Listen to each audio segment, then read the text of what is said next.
The sixth one is we need to make sure that we don't take away their inner voice.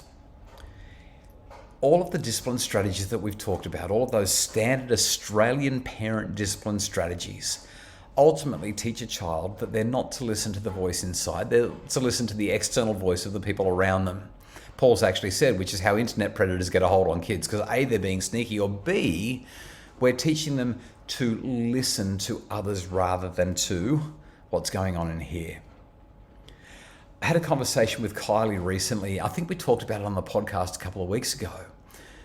Kylie, now in her 40s, is only just beginning to learn to listen to her inner voice. When we first got married, Kylie came from a home where punitive parenting was the norm.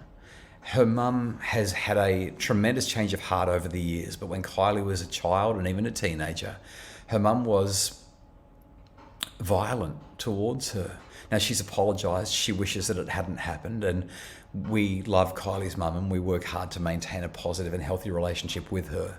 But there was tremendous harm done through that discipline. So much so that when Kylie and I were married, for the first, I don't know how long, I'm going to say 10 or 15 years, I had to beg Kylie to make decisions without my input. I had to beg her to have the confidence to trust her inner voice, but she didn't know where it was. She didn't know what it sounded like. She didn't know how to tap into it because she was raised in an environment where her inner voice was stifled, where it was shut down, where she was not allowed to have a voice. Ultimately, we do damage when we discipline in the ways that the average Australian parent seems to think is the only appropriate way to discipline. Our job is to do exactly the opposite.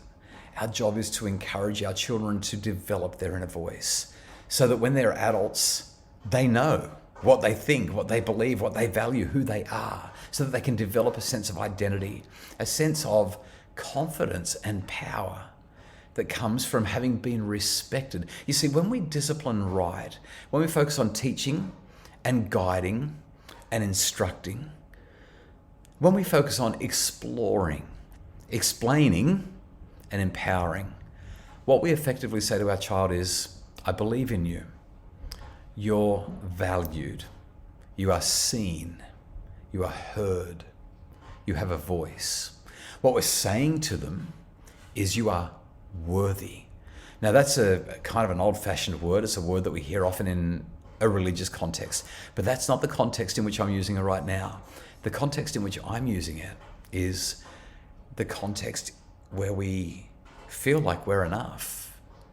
We feel like we're enough. Now, a couple of comments here.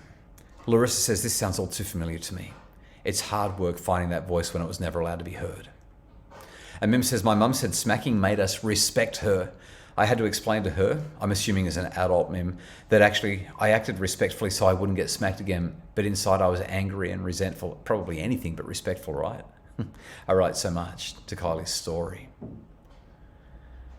And Kerry adds, Mim, I cannot think of one situation where I felt that smacking taught me one thing. Never.